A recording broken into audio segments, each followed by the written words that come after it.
What if you could camp anywhere, some of the most beautiful places, without hookups and still be comfortable? We're going to show you exactly what you need to know before you head out on your first off-grid camping trip. So what is boondocking?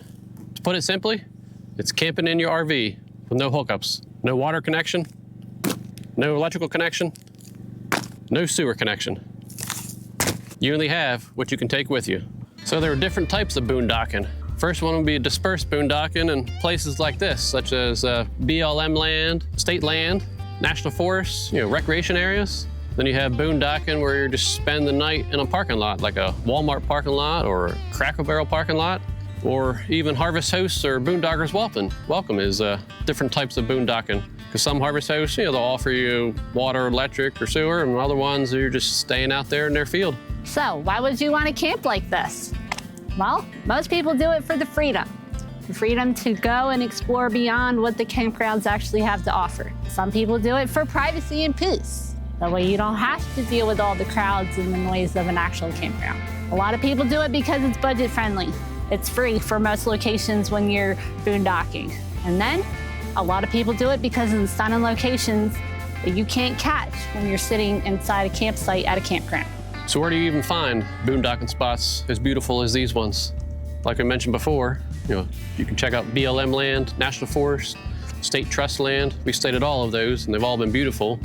Arizona has a lot of state trust land. We stayed on some of their land across from the Mezcal movie set. That was pretty cool to tour. Different apps. We use Road Trippers a lot. Other people have used Campendium or iOverlander, Free Roam. Another thing to make sure you do is check out Google Maps. Google will have a lot of boondocking spots, but not only that, what's really important is you click on the satellite image. Then you can zoom in and check out some of these spots as best as you can. What we'll look for is like road conditions, if you can see what the roads look like, if they look narrow, covered with a lot of trees. We'll also look for images of other campers in that area on the satellite map. And another great thing to check out is all the reviews. You can see how often somebody stays there, when the last review was, and read what the review said. And that can tell you a lot about the area that you're trying to get to. There are a few rules with boondocking. So there's some areas like national forests and BLM land, they'll have stay limits. Sometimes it's as short as 5 days, and other times it's as short as as long as 14 days. And then usually you're allowed to move somewhere else within that area. Sometimes they'll say you got to move 5 miles, down the road, or you got to move completely out of the area. So wherever you're going, be sure to check the websites and then the signs that they have when you get to the areas for all the rules. And then state trust land a lot of times requires you to have a permit. When we camped on the state trust land in Arizona, we had to buy a permit. I think it was $20, but it was good for the whole year, and then the camping is free. So very minimal cost. One of the most important things to remember is that every RV is different. So you'll have to know your RV in order to do the boondocking. So we'll talk about some of the basics and show you what we have for our boondocking setup. So what about power when you're boondocking? You need to have some type of power depending on your fridge. Like we have a residential fridge, so it only runs off of 120 volts. So what we did is we upgraded our battery. We have a 460 amp hour Epoch lithium ion battery. It's great because it has this display panel here that tells you your battery percentage, as well as this is a Bluetooth module, so it transmits to my phone. We don't have solar. Some campers will have solar. Some people can run completely off-grid, solar alone, run on their air conditioners and everything without having to use a generator. But we also have a generator. We have a Harbor Freight generator. The thing's been great. It's powerful enough that it can run one of our air conditioners if we need to while we're off-grid. And along with the battery is your inverter. You need some type of inverter. This is an inverter that came with the camper. It's a little 1200 watt inverter, but it does what we need to do. It'll run the TV. We have a TV hooked up to it. The microwave's a little iffy. We can run the microwave a little bit, but not for too long off the inverter. But we can run our coffee pot, so that's the let's say most important thing. So the next thing you need to know about your camper setup is how much water can your fresh tank hold. So for our camper, we can hold 50 gallons in our fresh tank, and we found that out by using this flow meter that tells you how much water is actually going into your tank. The next thing you need is a water jug for extra water, just in case you run out of water. Or if you're like some people, when they RV, they don't drink the water out of their tanks. So they'll either go to the store and they'll stock up on water, or they'll use water jugs that they can drink out of. For us, we use the water directly out of our tank, but we also have this just in case we need more. Another thing that you need to have for your water is a filtration system. So we have the Blue technology, which is a 3-stage filtering system. It filters your water through 3 different compartments, and it's a smaller version of what you could find inside your house. And this is also important, no matter if you're boondocking or hooked up at a campsite. We always use this anytime we have water coming into our camper. So the next thing is waste. Obviously, your RV is going to have holding tanks, black tank and gray tanks. Ours has 1 black and 2 gray tanks. But if you're out long enough and those tanks get full, you need some way to dispose of that waste. They make these portable tote tanks on wheels. This one holds 28 gallons. So we can put this in the back of the truck and hook up our macerator pump and pump from our tanks into this. And then we'll take this to a local dump station.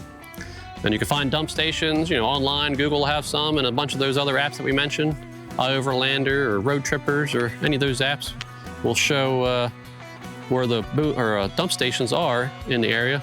Some you have to pay for, 10, 20 bucks, especially if you go to a campground, or some of them are free. We've seen a bunch out west that are at rest stops, things like that along the highway. So those are real convenient. You can also go to truck stops, but you'll have to pay for that. And then not only can you dump, but you can also refill your water. So that's why we have those blue 7-gallon water jugs. We have a couple of those, so we'll refill filtered water into those, and then I can pump that into our fresh tank. Another thing that goes along with your waste is your water usage. So when you're not hooked up, full hookups at a campground, you can't just let your spigot run wide open because you're gonna run out of fresh water real quick. You need to be a little conservative with water. You can just turn it on just a little trickle while you're washing your hands or brushing your teeth. Just get toothbrush wet, turn it off, and then when you're flushing the toilet, don't use a lot of water then. If you're at a campground, always use a lot of water because that'll keep your tanks running smoothly and clog free. But when you're in the camper, when you're boondocking, you need to practice some wise water management usage. Another important topic is connectivity. A lot of places you camp off-grid in a BLM land or national forest, there isn't any cell phone reception. So what we use is we have Starlink. But keep in mind, Starlink isn't going to work if you have a lot of trees overhead. Some people have cell phone boosters installed on their camper or on their vehicle, and those help a lot. We don't have one of those. We rely pretty much on the Starlink. It's worked greatly everywhere we go out west here. We've never had an issue. Next year we're heading up the East Coast, so the Starlink probably won't work as well because a lot of campgrounds will have more trees. So another service that we have is RoamLink. We'll drop a link down in the description below, but that works off of the 3 major cell phone carriers to give us internet. So the last and possibly most important category under essential gear and equipment you need for boondocking is safety.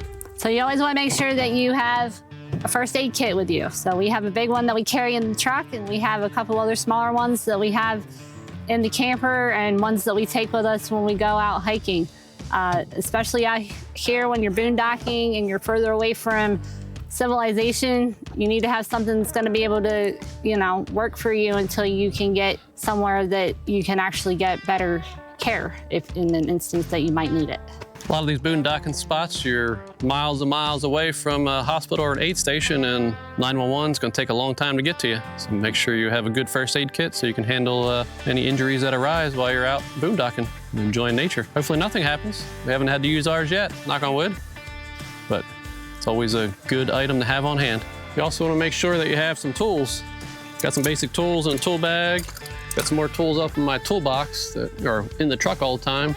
And I have a big tool set in the camper, all the ratchets and sockets and stuff like that, because out in the middle of nowhere, stuff might break and you got to fix it in order to get out.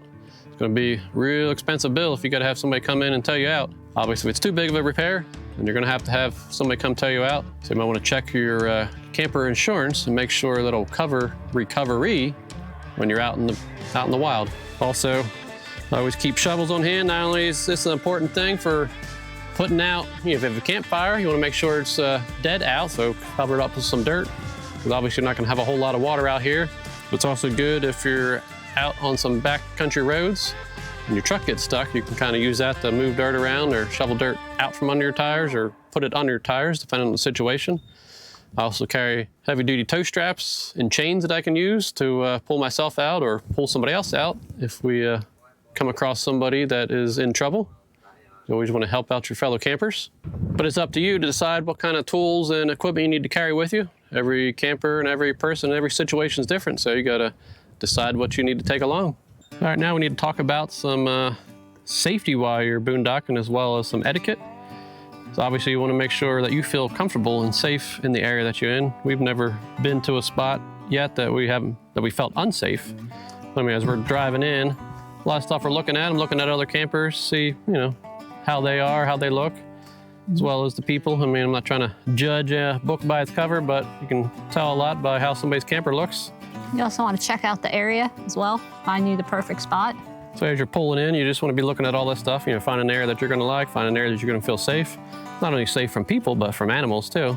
A lot of boondocking spots are out in the wild, so the wild animals are going to be roaming free. So keep that in mind, especially if you have a dog that you take out at night. So take a flashlight with you so that you can shine that around and make sure there's nothing in the way. You want to practice the leave no trace principle. Pack it in and pack it out. Whatever you take in with you, don't leave any trash behind. Don't burn your trash in the fire pit. If you're in an area that allows fire pits, pack it up in a bag and throw it in the back of your truck and take it home with you or to the next campground to throw away. Yep, you want to leave it exactly the way that you found it, but a lot better. So if there's trash when you pull in, be nice and take that trash out with you just to keep it, clean for the next person coming in. Yep, that's an excellent principle. Leave it better than how you found it. Another thing you want to do is respect other campers in the area. Don't pull in a spot and set up your camper, 10 feet away from them, because that's probably going to make them mad, and it's not going to be a happy camping trip for anybody. What we do is we'll drive around and we'll find a spot where the closest camper is, probably 100 feet away or more. One, we want to give them privacy, and two, we want our own privacy. We want to run a generator to power up and recharge our battery, so I don't want to bother anybody with generator noise, even though it's not that loud. It's pretty quiet, but we're trying to be considerate of all the other campers in the area. Another thing that you want to keep in mind is quiet hours, especially when using a generator. We try to run ours mainly during the day, and we'll try to cut it off either as soon as our battery gets to 100% or, right before dinner time almost, just to allow people to have some peace and quiet in the afternoon. Yep, and then not only the generator, but also how much noise you're making. Especially if there are other campers nearby, you don't want to be having your music super loud or driving your truck back and forth really fast, stirring up all the dust. So definitely want to be considerate and pay attention to quiet hours. Typically, the same quiet hours they'd have at a campground, you can apply that rule to your boondocking spot. Yeah, and when it comes to the dust, you want to be respectful, because especially when you're boondocking in a lot of BLM land or state trust land, you're kind of right off the road. No matter how far back you can get your site, you're kind of right off the road. And a lot of the roads are just, gravel or dirt. And when you're driving by, you're stirring up all that dust. And a lot of people have their windows open. So you want to kind of be respectful with slowing down as you're driving by, kind of limiting your time, early mornings and late afternoons, just to be respectful and let people have their quiet time. So here's some easy tips for you to follow before you head out on your first boondocking spot. Start close to home. You can even practice boondocking at a nearby campsite. You can get to the campsite, just don't hook anything up. See how long you can last, see how long your tanks last, how long your fresh water lasts, or how long it takes you to fill up your black or gray tank. So that's a good practice run, and then you can always hook up and then dump as needed. It's a good way to practice water management also. You can practice that before you head out boondocking, see how long you can get your tank of water to last. Stay for shorter durations at first. Don't try to go boondocking for a month for the first time, or 2 weeks. Go out for 2 days or go out for one night. Get there one day, leave the next day, and see how you like it. And then you can gradually increase your time as you're boondocking. Our longest time off grid was 14 days so far. That's mainly because we end up needing to find a spot to do some laundry. Always got to have clean laundry. Another important tip, have a backup plan. We've been to plenty of sites where we get there and we either can't access it because of the roads or tree limbs are too low, or there's other campers there already. I guess we'll turn around. I can't park here? That's not a spot. 27A, I don't know, I guess we could. That's the spot I wanted right there. So have a secondary and tertiary locations in mind, as well as dump stations. You might think there's a dump station somewhere, and then you get there, and there's not a dump station, or it's closed down for maintenance or something like that. So you should have a secondary plan of where you're going to dump that waste if you need to. And then another tip is learn the limits of your rig. Not all rigs can go down all roads. We've upgraded ours with independent suspension. That way we could handle a lot rougher roads with our camper. Some rigs can't do that. A lot of times, there's also roads we've been to, like I said, that are getting too narrow or too much of a ditch or holes and washed out areas that we can't get to. But not only with where you can get your camper, but like we mentioned before, the tank size, battery size, all those are the limits of your rig. So you need to learn that stuff and practice, short durations and expand those durations, over time. And then you'll be out there boondocking with no problems. Another quick tip, if you're out boondocking and you get into a situation where you don't know if the road is gonna fit your rig, park your rig and take a walk. Just check it out, scope it out for a couple 100 feet or so, and then come back and make the decision. If you don't feel like it's gonna be comfortable enough for you, keep on going. Or you can fly your drone and check out the area. We've done that a couple times. Boondocking is all about freedom. Leaving behind the campground hookups for wide open spaces like this. Quiet nights and adventures off the beaten path. With the right gear and smart planning and a little practice, you can enjoy the beauty of off-grid camping too. Let us know if you have any questions that we didn't answer here. If you've already been boondocking, what was your favorite spot? Do you have any other tips that you'd like to share? Let everyone know in the comments. If you like this kind of content, be sure to hit that thumbs up button and subscribe so you can follow along on all our journeys. We have tons of videos out there for you to check out. Until the next one, keep exploring, keep discovering, and we'll see you down the road. And check out this video right here, where we went boondocking for 14 days straight.